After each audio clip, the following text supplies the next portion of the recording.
عادت سے پہلے جمعہ کا دن تھا، آپ نے فرمایا اے یزید اے شمر، تجھے پتہ نہیں میں امام الانبیاء علیہ تحیت و ثنا کا نواسا ہوں، اور رب کا حکم ہے اقیموا الصلاۃ وآتوا الزکاۃ، تھوڑی دیر صبر کر مجھے نماز پڑھنے دے۔ اللہ امام علی مقام رضی اللہ تعالیٰ عنہ نے اپنا سر انور سجدے میں رکھا تو شمر نے امام حسین کا سر تن سے جدا کر دیا۔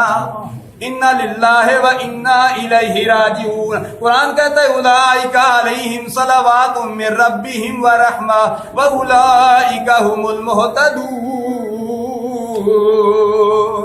نعرہ تکبیر، نعرہ رسالت، نعرہ حیدری، شہدائے کربلا۔ اللہ فرماتا ہے جو صبر کرتے ہیں ان کے لیے خوشخبری بھی ہے، اور انہی پر اللہ تبارک و تعالیٰ کی رحمتوں کا نزول ہوتا ہے۔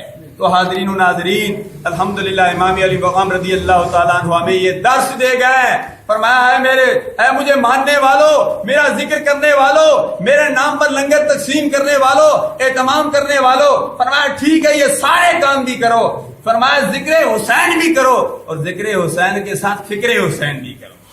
فکر حسین یہ ہے کہ ہم قرآن کی تلاوت کریں، ہم 5 وقت کی نماز با جماعت ادا کریں، ضرورت اس امر کی ہے۔